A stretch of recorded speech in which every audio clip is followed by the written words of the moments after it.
Bienvenidos a su sesión número 11 de la materia de contabilidad financiera de la licenciatura en Mercadotecnia. El día de hoy sí vamos a seguir con la parte de reconocer los efectos inflacionarios dentro de la información financiera. Recordemos que nosotros la sesión pasada estuvimos viendo que los estados financieros es una parte muy importante. ¿Sí? ¿Por qué? Porque ahí es donde vamos a expresar todo en números. Es una información financiera, es como la empresa que quisiera hablar, ¿sí?, acerca de su situación financiera a través de los números. Entonces, es como nosotros tratar de interpretar qué está pasando dentro de la misma empresa. Por lo consiguiente, como están expresados en números, es muy importante que esos números estén con un efecto inflacionario, reconociendo efectos inflacionarios. Por lo cual, nosotros tenemos que reconocer qué ha pasado con esa moneda. Muchas veces esa moneda ha cambiado de valor. ¿Qué tanto ha cambiado, no? Entonces, la sesión pasada estuvimos viendo que nosotros, con un peso hace mucho tiempo, ¿qué tantas cosas se podían comprar? Después pasa el tiempo y con ese mismo peso ya se pueden comprar menos cosas. Y hoy en día, después de que le quitaron los 3 ceros al peso, ¿qué podemos comprar ahora con lo que es 1,000 pesos? Lo que es equivalente a un peso, ¿no?, de nuestros días. Entonces, es como hacer la reflexión. ¿Qué ha pasado a través del tiempo con nuestra moneda? Y lo mismo que ha pasado con el tiempo con esa moneda es reconocer efectos inflacionarios dentro de los mismos estados financieros. Es por ello la importancia de que nosotros tengamos reconocida la parte inflacionaria dentro de la información financiera. Para esto, nosotros estuvimos definiendo la sesión pasada qué es la inflación. La inflación, pues tenemos varias notas, que prácticamente es perder el poder adquisitivo de mi moneda, ¿no? O poder comprar menos cosas con lo mismo que tengo. Es como, por ejemplo, si yo quiero comprar un par de zapatos, en este momento esos zapatos me cuestan 200 pesos. Pasa el tiempo, no me los compré, pasa un año, quiero volver a comprar esos mismos pares de zapatos y ya no cuestan 200 pesos, cuestan 250. ¿Qué pasó? Hubo esos 50 pesos de diferencia que representan los efectos inflacionarios. Es cuando nosotros empezamos a ver qué pasa, ¿sí?, con los efectos inflacionarios, con la economía, y es cuando empezamos a sentir si hay inflación o no hay inflación en los precios de los productos que nosotros consumimos normalmente, ¿no?, que van subiendo de precio. Y por el contrario, nuestro sueldo se va siempre viendo de la misma cantidad, ¿no? Los sueldos, así como quien dice, los sueldos están aquí y los precios cada vez suben y suben y suben. Entonces, eso es lo que nosotros denominamos como inflación, la pérdida del poder adquisitivo. Con mi dinero puedo comprar menos, necesito más dinero para comprar las cosas, ¿sí? La alza escalonada de los precios en los productos. Bueno, estuvimos analizando los efectos inflacionarios de nuestro país. Es muy importante que nosotros tomemos conciencia que México ha atravesado por varias etapas. En todas esas etapas se han tenido varias situaciones en cuanto a las economías inflacionarias. A lo mejor para nosotros ya es difícil recordarlo, porque a nosotros nos ha tocado épocas inflacionarias más estables. Pero fíjense en la gráfica. ¿Qué pasó en los años 80? Fíjense cómo en los años 80 empieza un brinco de lo que vendría siendo del 20%, se eleva al 100% la inflación. Y no se quiera decir en los años de 1987, donde la inflación alcanza el 160%. Imagínense vivir en un país con una inflación casi del 200%. Sería una locura.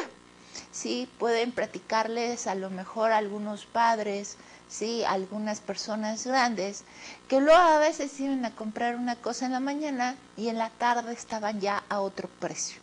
Entonces, ¿por qué? Porque la inflación iba ahora sí que iba a pasos acelerados, ¿no? Ya poco después la inflación fue bajando, y en los últimos años se ha tenido una inflación menor del 10%. Es por eso que se vio la necesidad de reconocer dos efectos inflacionarios. El país cuando viene periodos inflacionarios y el país cuando vive periodos tranquilos, con calma, cuando no hay una inflación muy acelerada. Entonces, primera, se vio en los años 80 la necesidad de incorporar esos efectos inflacionarios dentro de los estados financieros. Es por ello que nace, sí, la preocupación del Instituto Mexicano de Contadores Públicos, que dio, sí, dentro de sus boletines, en ese entonces se llamaba B10, es el boletín B10 o efectos inflacionarios, en donde se pedía que reconocieran los efectos inflacionarios, sí, de los estados financieros dentro de las cifras contables. ¿Por qué? Porque decían, no es lo mismo 50 pesos de los años del 70 a 50 pesos ahorita, ¿no? A lo mejor esos 50 pesos ya no son 50 pesos, son 200 pesos, porque ya sufrió una inflación. Entonces, esos 200 pesos van cambiando a través del tiempo y cada vez van a valer más en cuanto a monto, ¿sí? ¿Por qué? Porque va subiendo, ¿sí? Y hay que reconocer los efectos inflacionarios. Es por consiguiente que nosotros tenemos la necesidad en los años 80 de incorporar efectos inflacionarios dentro de la información financiera. Ojo, a nivel internacional, solamente países con altos grados de inflación ven esa necesidad. La mayoría de los países no incorporan efectos inflacionarios dentro de sus cifras. Estados Unidos es un ejemplo. Estados Unidos no conoce, ¿sí?, o no reconoce efectos inflacionarios dentro de sus cifras de estados financieros. Japón tampoco, Argentina tampoco. A pesar de que ya últimamente ya también ellos han sentido algunos estragos de la economía, ¿sí?, algunos momentos en los cuales su inflación ha aumentado del 5, 6, 7, 8%, 10%, todavía no han sufrido momentos inflacionarios como los ha sufrido México, de inflación por arriba del 100%. Entonces, solamente algunos países, caso México, que ha sufrido ese caso de momentos inflacionarios muy altos, ven la necesidad de incorporar lo que es la reexpresión o lo que son los efectos inflacionarios dentro de las cifras contables. Es por eso que, les vuelvo a repetir, nace el boletín B10. Sí, el boletín B10, dentro de los principios de contabilidad generalmente aceptados, nace para cubrir esa necesidad que se tenía. Entonces, prácticamente, sí, se vio esa necesidad y fue cubierta con ese boletín. Posteriormente, pues como todo, pues tuvo algunas adecuaciones, tuvo 5 boletines, cada uno añadiéndole o modificándole cosas, y a últimos años, a partir del año 2008, ese boletín, sí, B10, a raíz del cambio que sufrieron los boletines de los principios de contabilidad generalmente aceptados, que fueron cambiados a las normas de información financiera, cambia ese boletín. ¿Sí? No cambió inmediatamente, se esperaron todavía un año y se hizo el cambio de principios de contabilidad generalmente aceptados a normas de información financieras en el año 2007. Debido a la globalización económica, se está teniendo la necesidad de homologar todos esos criterios. Posteriormente, en el año 2008, cambia ese boletín y se hace lo que vendría siendo el nuevo boletín NIF B10, donde se manejan dos ambientes, el inflacionario y el no inflacionario, que es lo que nosotros vimos la sesión pasada. Pero bueno, vamos ahorita a profundizar más en ese tema. La sesión pasada dijimos que nosotros, para expresar la inflación, nos basamos en un indicador. Este indicador se denomina Índice Nacional de Precios al Consumidor, y el cual es un promedio de todos los productos de la canasta básica. Es decir, checan todos los precios de productos de la canasta básica, no nada más del Distrito Federal, sino de todo lo que es México. toda la República Mexicana. Y a raíz de ese promedio sacan ese indicador. Ese indicador es publicado a más tardar el día 10 del mes siguiente. Por ejemplo, si ahorita es marzo del 2009, ¿sí? Se saca, a más tardar se publica el indicador de marzo del 2009, el 10 de abril del 2009. ¿Sí? Lo pueden ustedes ubicar, ¿sí? Aunque es emitido por Banco de México en el Diario Oficial de la Federación, lo pueden ubicar dentro de la página de Banco de México o dentro de la página del SAT. Ahí dentro de la página del SAT, en donde dice indicadores fiscales, ahí pueden meterse y ahora sí que localizar ese indicador. Ese indicador en la página del SAT dice año que está corriendo, año en curso y años anteriores. Entonces tengan mucho cuidado nada más en ubicar qué indicadores es el que están buscando. ¿Ok? Bueno, a base de ese indicador, nosotros estuvimos haciendo la sesión pasada lo que vendría siendo la obtención del factor de actualización. Ese factor de actualización, recuerden que se saca, ¿sí?, utilizando una división. ¿Qué divido? Nosotros vamos a dividir lo que vendría siendo el INPC, ¿sí?, más reciente entre el INPC más antiguo. Ajá.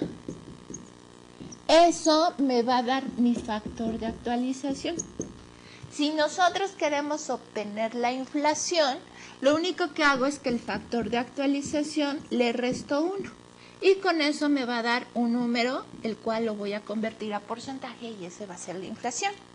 Vimos la sesión pasada también que nosotros para sacar la inflación debemos de comparar los mismos meses pero de diferentes años. Por ejemplo, diciembre.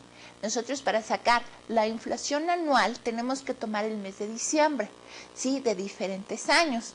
Por ejemplo, en este caso tomamos diciembre del 2000 entre lo que vendría siendo diciembre del 1999. Fíjense cómo sale ahí 8.95, donde nosotros vamos a tomar el INPC de diciembre del 2000 entre INPC de diciembre del 99. Acuérdense, más antiguo arriba, abajo, el más reciente arriba. Siempre va a ser esa regla. El más reciente siempre va a estar arriba y el más antiguo va a ser abajo. Para sacar la inflación nosotros tenemos que dividir los mismos meses, pero de diferentes años.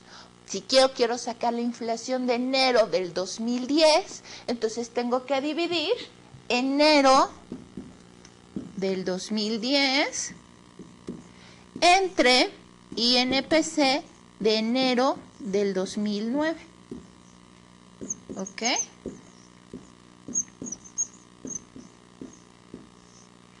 Entonces, el más reciente arriba, el más antiguo abajo.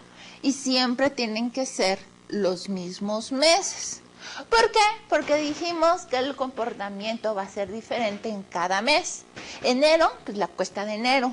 Ningún mes va a tener esa cuesta igual que enero. Diciembre, pues el mes de la abundancia, porque se pagan aguinaldos. Entonces, todo el mundo está comprando para las fiestas decembrinas, etcétera. ¿Sí? Abril, por ejemplo, a lo mejor son periodos de Pascua. Mayo, el Día de las Madres. Junio, el Día de los Padres. Entonces, no se va a consumir igual el Día de las Madres que el Día de los Padres. El Día de los Padres, el comportamiento va a ser diferente, ¿sí?, en cuanto al consumo de productos básicos. En abril, por ejemplo, también lo del Día del Niño. En agosto, lo que es el regreso a las escuelas, ¿no? En junio, por ejemplo, en julio, la salida de vacaciones. Entonces, cada mes es diferente. Septiembre, las fiestas patrias. Noviembre, Día de Muertos, ¿no? Entonces, cada uno va a tener diferentes comportamientos. ¿Por qué? Porque pues, en el Día de las Madres se consume lo que serían a lo mejor productos básicos, porque no falta la comida con la madre, el consumo en restaurantes, ¿sí?, la compra de accesorios para las mamás. El Día del Padre a lo mejor ya no se estila la comida con el padre, pero a lo mejor se le regala algunos consumos, accesorios para el papá. El julio, pues las vacaciones, lo que son las compras de algunos productos para la playa, para irse de vacaciones, o sea, el consumo va a ser diferente. En agosto el regreso a las escuelas, pues los que son los útiles, ¿no? Ya es el consumo de útiles. Entonces, cada uno de los meses va a tener diferente comportamiento. Y nosotros para sacar la inflación no podemos comparar un comportamiento de un mes con otro mes. Cada uno vamos a tener que tener el comportamiento similar, pero de diferentes años. Por eso, la importancia de que sean los mismos meses, pero diferentes años. El año más reciente arriba y el año más antiguo abajo. ¿Ok? Siempre va a ser esa la regla para sacar lo que es el factor de actualización. Si yo le quito el 1, entonces nosotros tendremos el porcentaje de inflación. Y fíjense cómo, fíjense cómo en los índices tenemos diferentes tipos de índices. En el año 1999, diciembre termina con un índice de 85.5810. En el año 2000 termina con 93.2480. Y fíjense cómo, ahora sí que para abajo, fíjense cómo los índices van cambiando, pero nunca van cambiando para abajo, sino al contrario, van cambiando en incremento, ¿sí? Van cambiando y van aumentando. Entonces, quiere decir que la inflación en México siempre ha ido en cierta forma para la alza, nunca se ha ido disminuyendo, siempre ha ido para arriba.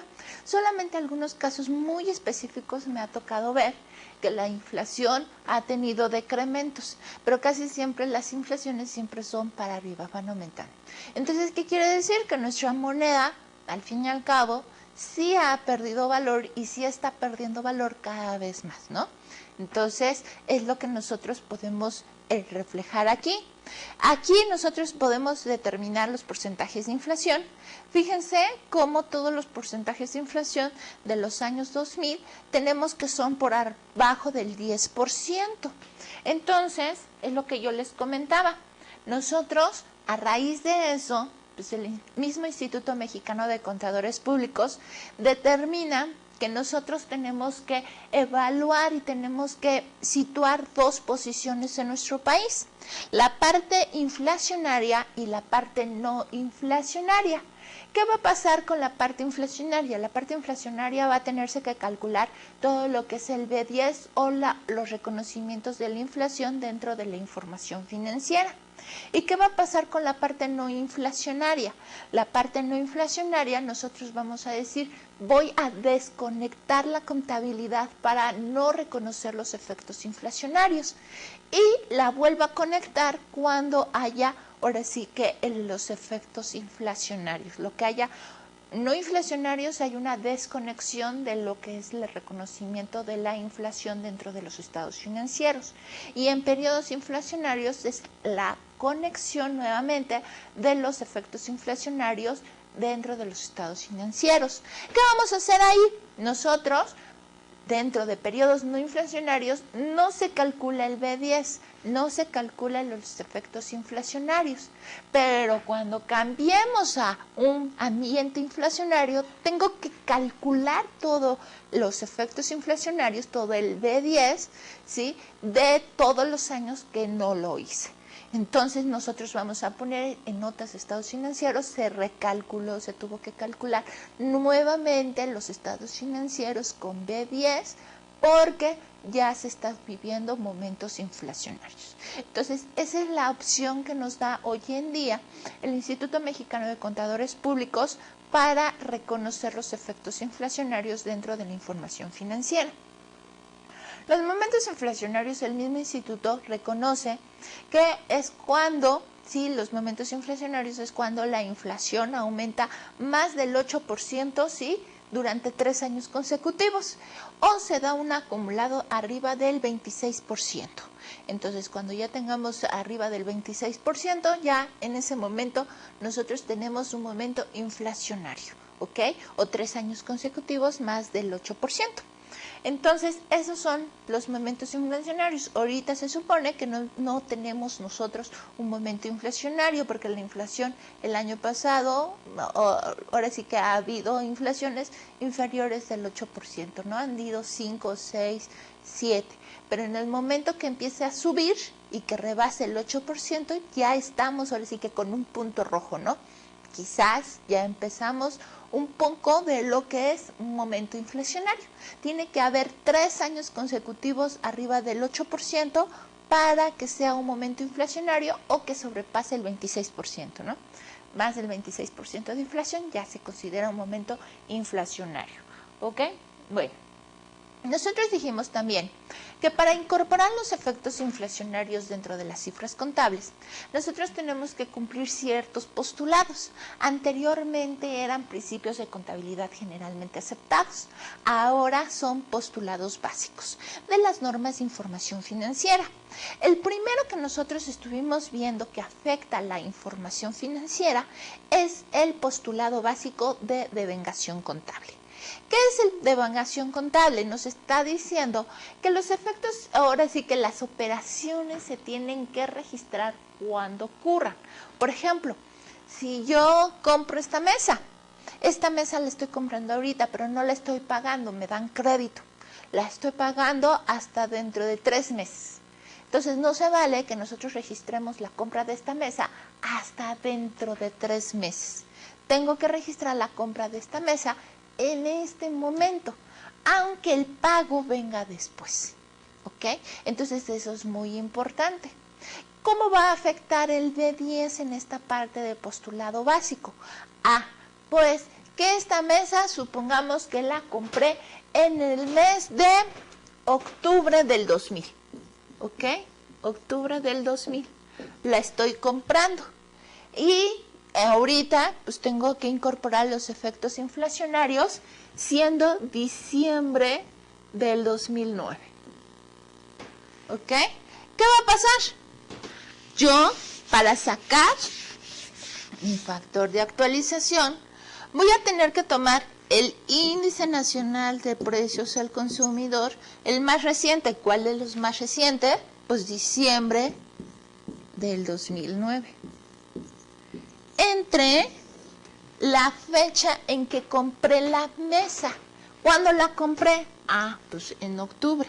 Ok, entonces índice nacional de precios al consumidor de octubre del 2000. Ese va a ser mi factor de actualización que voy a ocupar para actualizar mi mesa. ¿Ok? Entonces yo voy a ocupar ese Índice Nacional de Precios al Consumidor de diciembre del 2009 entre Índice Nacional de Precios al Consumidor de octubre del 2000 porque fue la fecha en que compré la mesa. Entonces ya estoy ocupando el índice en base a la fecha que estoy comprando la mesa. Con eso estoy cumpliendo con este postulado que es devengación contable.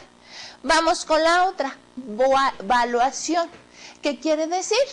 Que si yo, por ejemplo, estoy aportando dinero a la sociedad, estoy aportando 100 pesos, pero yo los estoy aportando en diciembre de 1970.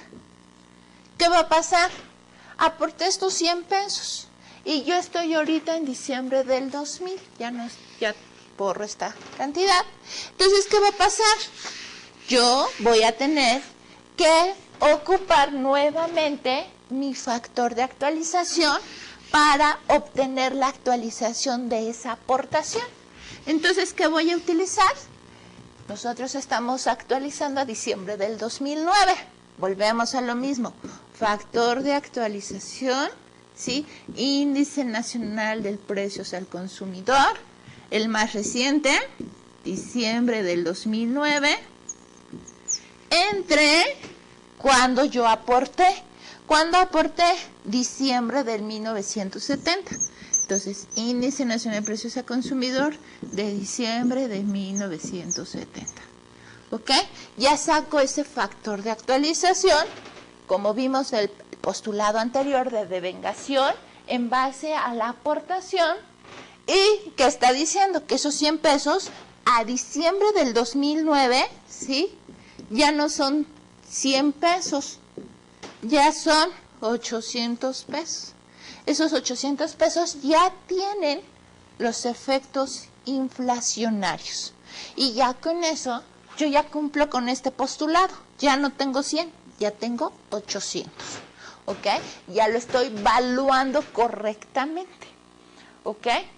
¿Qué reglas particulares nosotros tenemos que cubrir? Uno, la regla de valuación, que es el que estoy haciendo ahorita, y de presentación, que quiere decir, estos 100 pesos, pues los voy a representar en mi cuenta de capital social. ¿Sí? Ahí va a estar dentro del balance general, capital social, 100 pesos. Y voy a poner actualización del capital social, ¿sí? Para que tenga 800, pues me faltan 700. Entonces, y ahí tengo ya que me va a dar los 800. La suma de mi aportación de 100 pesos más 700 me va a dar 800. ¿Ok? Entonces yo en mis estados financieros voy a poner una cuenta por aparte que va a decir actualización del capital social, para que tenga separado mis efectos históricos y mis efectos inflacionarios. O sea, no los voy a juntar, los voy a tener separadamente. ¿Ok? Bueno, entonces, eso es en cuanto a las reglas particulares. Ahora, el objetivo. ¿Cuál es nuestro objetivo con lo que hemos visto ahorita? Pues nosotros, ¿sí? Vamos a presentar cifras ya no nada más históricas, sino actualizadas. Ya vamos a poner 800 pesos dentro del capital social. Ya con eso, nosotros no es lo mismo tomar una decisión sobre 100 pesos a tomar una decisión sobre 800 pesos. ¿Sí? Ya la cifra está correcta y está actualizada. Tiene los efectos inflacionarios ya incorporados. Ese es el objetivo de B10. Nosotros, con ese NIF B10, nosotros vamos a ver cifras actuales, cifras para tomar decisiones, sí, ya sobre los efectos inflacionarios. Ahora, ¿qué va a pasar con la desconexión? Ok, lo único que va a pasar es que, por ejemplo, si estoy viviendo un periodo no inflacionario, pues ya no actualizo esos 800, ya los dejé en 800 y ahí los dejo. Hasta el momento que ya se cubra un momento inflacionario, entonces nosotros esos 800 ya le agregaremos y ya a lo mejor ya no son 800, a lo mejor son 850, ¿no? Pero mientras nosotros vivamos periodos no inflacionarios, lo dejamos en 800, ya. Nada más no le vamos a mover a 850, ¿sí? Ya no le vamos a mover más, lo vamos a dejar aquí. Eso va a pasar con los periodos no inflacionarios. En el momento que cambiemos a periodos inflacionarios, pues ya actualizaré estos 800 y los cambiaré a 850. ¿Ok? Bueno, entonces, dijimos la clase pasada que nosotros tenemos varios métodos de reexpresión. El primero de ellos y el más conocido es este. Es el de Índice Nacional de Precios al Consumidor. ¿Qué va a pasar con ese? Pues como lo hemos visto, nosotros vamos a ocupar índices. A raíz de índices, nosotros vamos a actualizar cifras y vamos a obtener una cifra actualizada. ¿Qué va a pasar o qué pasó? Que muchas compañías, cuando nosotros no teníamos una economía tan abierta, muchas compañías a lo mejor tenían que traer sus equipos del extranjero. Por ejemplo, las productoras de televisión, las empresas que tenían lo que es radio o televisión, necesitaban equipos muy sofisticados que no se tenían en México, que tenían que hacer importar esos productos o esos equipos. Entonces, lógicamente, a nosotros al incorporarle los efectos inflacionarios, por más que decíamos ese equipo a lo mejor cuesta 800 pesos, ya no podía yo, o sea, la realidad es que ese equipo no valía 800 pesos. Actualmente no valía eso. Entonces, ¿qué es lo que pasaba? Nosotros teníamos que ir por una persona externa, un perito evaluador y que me dijera, no, pues sí, no vale 800, oye, tu equipo vale 1200 en el mercado. Yo estimo que por el uso, por las condiciones, etcétera, vale 1200. Entonces nosotros teníamos una diferencia entre lo que habíamos calculado por índice de 800 y lo que nos decía el perito evaluador.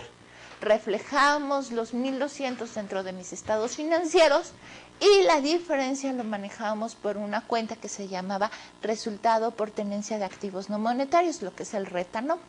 Ajá, pero no se preocupen, eso ya no es posible. Ya nos dijo el Instituto Mexicano de Contadores Públicos al modificar el B10 que solamente van a quedar dos métodos, el de índices y el de UDIs.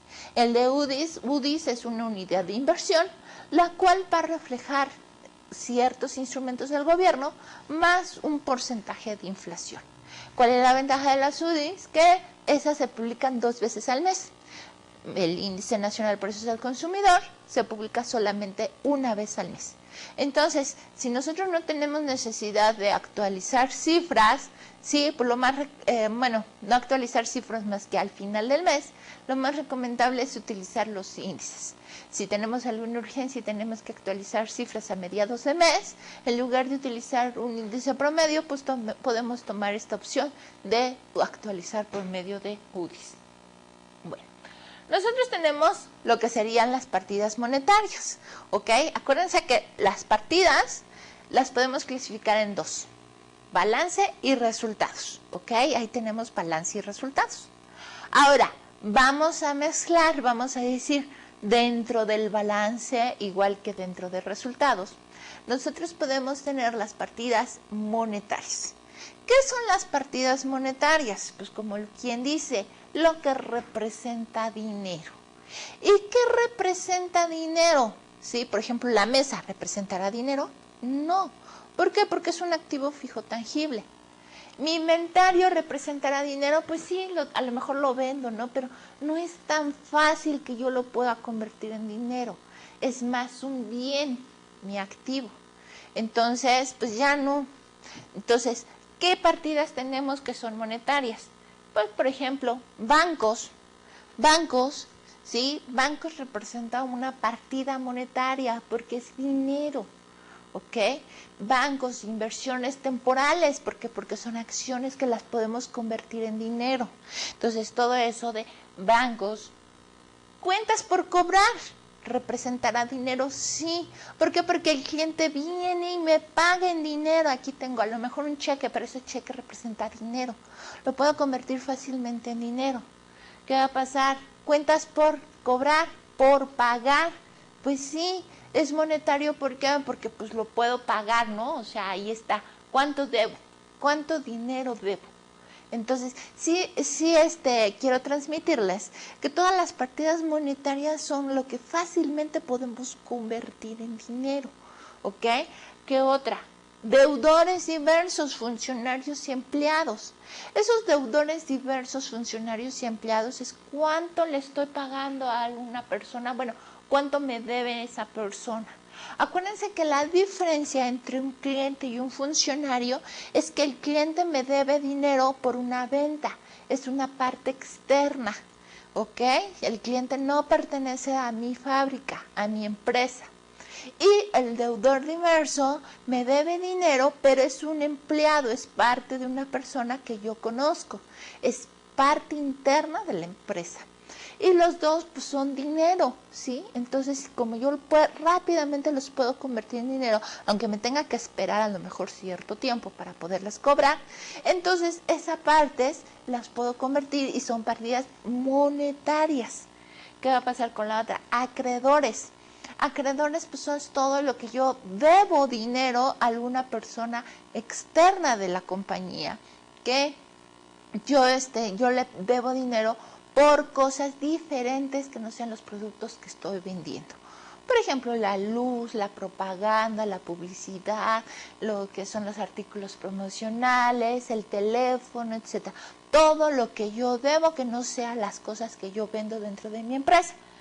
Sí, impuestos por pagar también significa dinero. ¿Cuánto dinero yo le debo al fisco? ¿ok? Esos vendrían siendo partidas monetarias.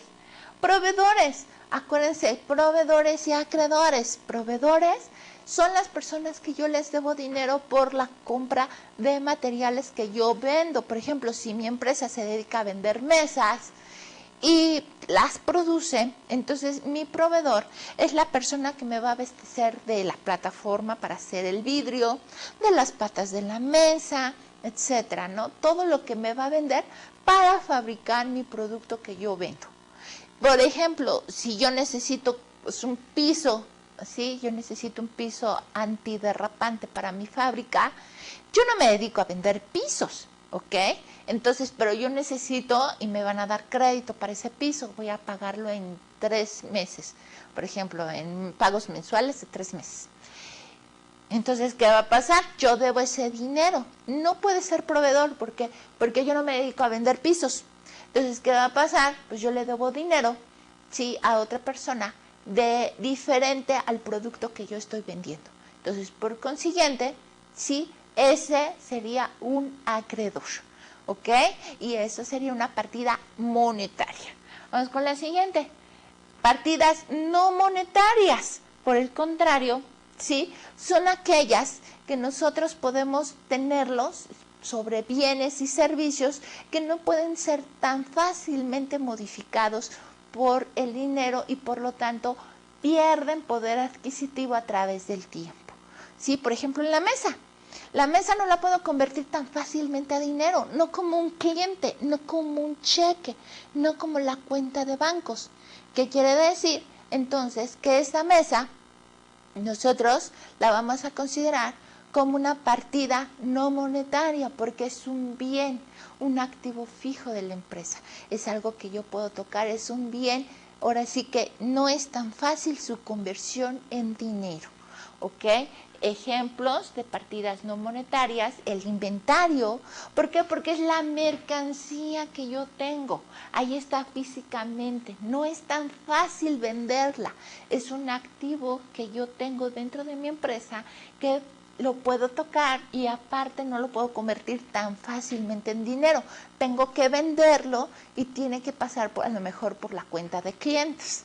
¿Ok? Entonces, activos fijos, ¿ok? ¿Qué clase de activos fijos? Pues pueden ser lo que sería mesas, lo que es mobiliario y equipo de oficina, equipo de transporte, equipo de cómputo, ¿sí? Todos los bienes tangibles de la empresa que no sean tan fácil su conversión en dinero, ¿sí? Activos intangibles, como pueden ser, por ejemplo, una instalación eléctrica, ¿no? La instalación eléctrica no la puedo convertir tan fácilmente en dinero, pero sé que está ahí, ¿no? A lo mejor una marca y patente. Sé que yo tuve que pagar por una marca y patente, no la puedo tocar físicamente, pero está ahí y no la puedo convertir tan fácilmente en dinero. La depreciación, lógicamente, este activo, pues yo lo estoy considerando como una partida no monetaria. Lógicamente, su desgaste pues va a ser también una partida no monetaria. También para los activos intangibles, pues ya no sería depreciación. Acuérdense que depreciación es todo lo que yo puedo tocar. Lo que yo no puedo tocar como la instalación eléctrica sería una amortización.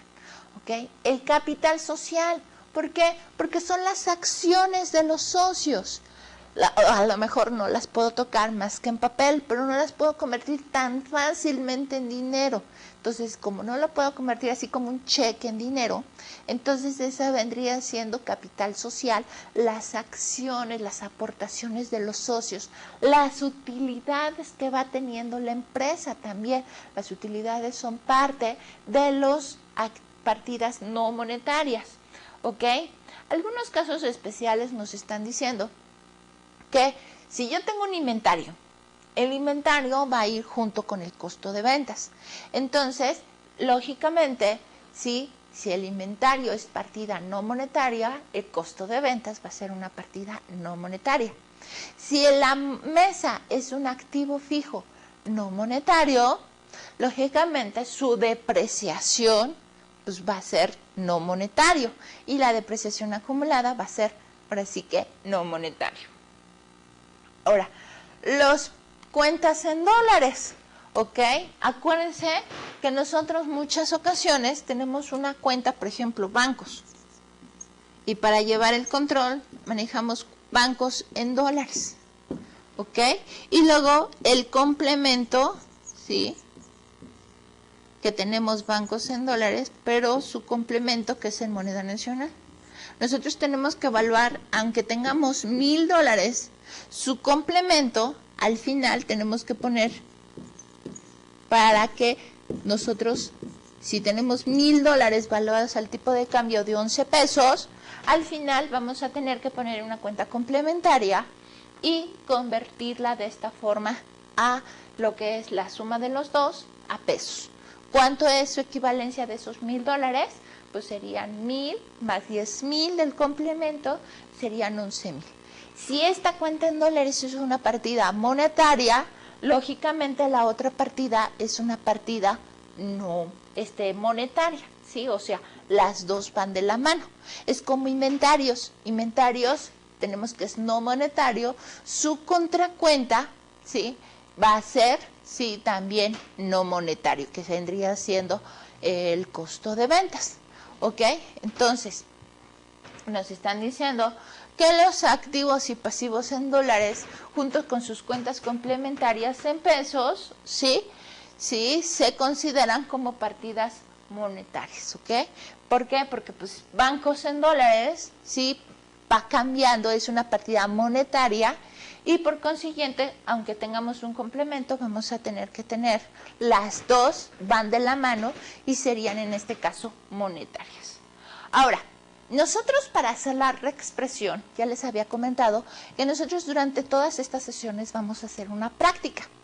¿Para qué? Para que nosotros veamos los efectos inflacionarios dentro de los estados financieros. Va a ser una práctica muy sencilla, de la cual nosotros vamos a tener estados financieros de 12 meses. Esos 12 meses los vamos a analizar durante estas sesiones. Por consiguiente, nosotros vamos a tener 2 años, vamos a trabajar con 2 años.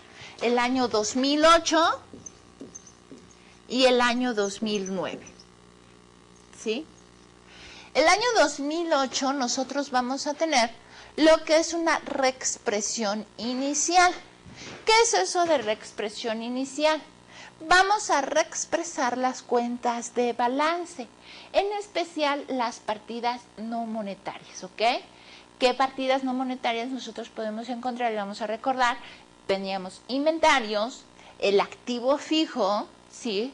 A lo mejor activo intangible, capital social y nosotros vamos a manejar una cuenta que sería el efecto monetario. ¿Ok? ¿Qué vamos a tener? Nosotros vamos a tener para el siguiente año siempre se manejan 2 expresiones, la inicial y la subsecuente. ¿Por qué? Porque la inicial siempre vamos a reexpresar partidas de balance, así nosotros las denominamos, las partidas de balance no monetarias. De ahí la importancia que nosotros conozcamos bien qué partidas son monetarias y qué partidas son no monetarias. Entonces, de ahí la importancia, porque en la primera actualización siempre se van a manejar puras partidas de balance, en especial las no monetarias. Entonces, esto no lo vamos a reexpresar, ¿sí? La parte de bancos no la vamos a reexpresar, ¿sí? Más que la parte de balance, ¿sí? Las cuentas no monetarias como son inventarios, activo fijo y su depreciación, lo que serían activos intangibles, etcétera. Sí, creo que nada más. Y la parte de capital sería capital social, utilidades de ejercicios anteriores, si las tuviéramos, sí, todo lo que son utilidades. Hasta ahí nosotros vamos a hacer nuestra actualización inicial. Posteriormente se hace otra actualización, la subsecuente y las que siguen, ¿no? Entonces nada más se pone énfasis en la primera, que es la inicial. Las demás son todas iguales, que son las subsecuentes. ¿Qué va a pasar en las subsecuentes? En las subsecuentes vamos a reexpresar no nada más el balance, sino ya el estado de resultados, ¿sí? Vamos a reexpresar dentro del balance las partidas no monetarias y sus contracuentas, las de resultados. Y ahí tenemos lo que es el inventario. Fíjense que es el inventario y el costo de ventas. O sea, ya nos estamos metiendo a lo que es resultados. Activo fijo y no nada más la depreciación acumulada de lo que es el balance, sino también la depreciación del ejercicio, que es resultados. Capital social, no nada más lo que vendría siendo el efecto inicial, sino toda la parte de capital social, el efecto monetario, y vamos a tener una comparación entre activo monetario y pasivo monetario para tener lo que es el repomo, lo que es resultado por tenencias monetarias, ¿ok? Y finalmente las cuentas que nos hagan falta, porque ya tocamos algunas cuentas de resultados, como es el costo de ventas, la depreciación del ejercicio. Nosotros vamos a actualizar todas las demás, como por ejemplo ventas, gastos de operación, gastos de financieros, productos financieros, otros gastos, otros productos. Todo eso lo vamos a actualizar dentro de las cuentas de resultados, ¿ok? Eso es lo que nosotros vamos a actualizar. Y fíjense, aquí tenemos nuestro primer ejercicio, ahora sí que nuestro primer estado financiero, que es un balance general. Fíjense cómo empiezo a partir de saldo inicial y enero, febrero, marzo, abril, mayo, junio, hasta lo que sería diciembre. Tengo después mi estado de resultados de la misma forma, tengo enero, febrero, marzo, el control de inventarios, que sería el saldo inicial, enero, febrero, marzo, y el estado de variaciones en el capital contable de enero hasta diciembre de la misma forma. Finalmente tengo el estado de cambios en la situación financiera de enero hasta diciembre, ¿ok? Ahora, ¿cuál es el turno de ustedes? Ustedes van a encontrar un archivo, igual con sus estados financieros, los acabo de mostrar, son 5 estados financieros, los 4 básicos y aparte un estado de costo, donde van a tener el control de los inventarios. Vamos a trabajar en esta parte dentro del balance general. En el balance general es muy importante que nosotros empezamos a marcar qué partidas son monetarias y qué partidas no son monetarias. Analicen cada una de las partidas para que vean cuáles son monetarias y cuáles son no monetarias. Es importante, ¿por qué? Porque a partir de esas, las no monetarias son las que vamos a actualizar en el primer año. ¿Ok? En los años subsecuentes nosotros vamos a analizar todas las partidas, pero en la primera actualización, que es el año 2008, vamos a actualizar solamente las partidas no monetarias. ¿Ok? Si tienen dudas, por favor consulten a su tutor, no se queden con la duda y nos vemos en la próxima. Muchas gracias.